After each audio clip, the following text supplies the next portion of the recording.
It's a 2020 F-150. The complaint is it makes a funny noise for the first mile of driving, then the noise goes away. I bet you guys already know, don't you?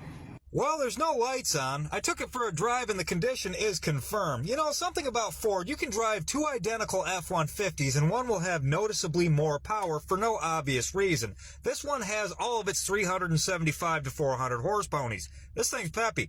F-150s use outer locking hubs. When you put them in four-wheel drive, half of this spline is over the back of the wheel bearing and the other half is over the end of the CV shaft. That's not a very good bite. You can see why they break all the time. Granted, I don't think anybody stresses their four-wheel drive as much as I do, pushing and pulling cars around in the snow regularly, and I've only broken one hub in the 10 years I've had my truck. Not to mention most of the ones that come in here broke because of a bad wheel bearing or a different mechanical failure. It's never just a broken spline. There's always something else going on. I still think it's a crap design, it's just well executed. They're also vacuum actuated, so they use the vacuum of the engine to operate. When you shut your engine off, these things lock in. When you start your engine up, they unlock. Whether or not you're in four-wheel drive, they still lock in when you shut your engine off. Now, because the engine's not running, that hub should be locked in, so I should be able to turn that CV shaft by the tire. Let's see if I can. I cannot. I'm turning the tire and the CV shaft isn't turning. Usually they at least make a click or a grinding sound, something, but there's no material biting anything. This hub's completely destroyed. Let's unplug the vacuum line and make sure it doesn't have stored vacuum in there that's keeping that hub from locking in. That's this guy right here. I'm trying not to shake the camera all around, but it's this set of lines. Pull that out of there. Let's see what happens. Nope, no vacuum on it whatsoever, and I'm still not turning the CV shaft with the tire. It's safe to say that another Ford hub has crapped the bed. Let's take it apart and see how bad it really is. Tire's off, let's pull this caliper out of the way. That's two 21mm bolts to get that thing out of there. Alright, now we're after these dust shield bolts. There are three of these and they're 8mm heads.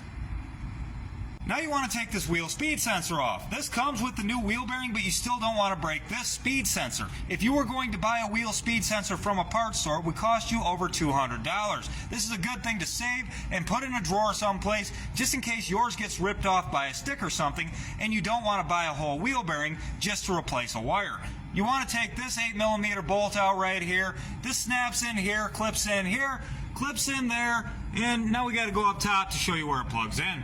Up here behind the battery, underneath these big wires, is this brown plug-in right here. Just slide out on the red clip, push down on the white button as you pull out on the brown plug-in.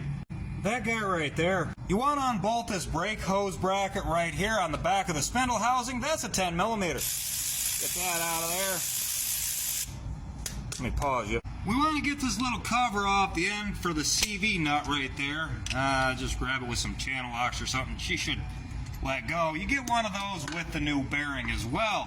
That's a 13mm. When you go to tighten this down, it's actually 89 inch-pounds or 12 foot-pounds. Wrist tight works, but 89 inch-pounds is correct. This upper control arm bolt is an 18mm. I really thought it was a 21, but this has got to come off. Ow, finger. That's smart. You really don't want to get your hand between the back of your impact and anything hard, just in case something like that happens. That could have been a lot worse. I could have lost my thumb. To get that control arm to pop up like that, I just hit this part of the spindle housing with this hammer right here. That usually does it. Now I'm going to take the four 18mm bolts out of the back of the hub assembly right there. With those guys out of there, the wheel bearing should come off pretty easily. Might have to hit it with something. Let's get a look at the back of that thing. There's no teeth left on the back of this bearing at all. And the teeth are completely polished off right here on this spline. Let's get that out of there. That's three 8mm that hold it in place. There, and I know it's dark, but there. Let's get those out. So this is what we want with teeth that go all the way to the edge. This is what we got with teeth that are ground down almost beautifully with the hub. This is what we want. Teeth all the way to the outside edge. And this is what we got. Use a lot of grease, but use a light grease. Wheel bearing grease seems to slow these things down and they fail more for some reason. Now with the engine running, I can turn the tire and the CV shaft doesn't turn. Come in here and shut her off, and everything's just groovy. I turn the tire, and the CV shaft turns with it.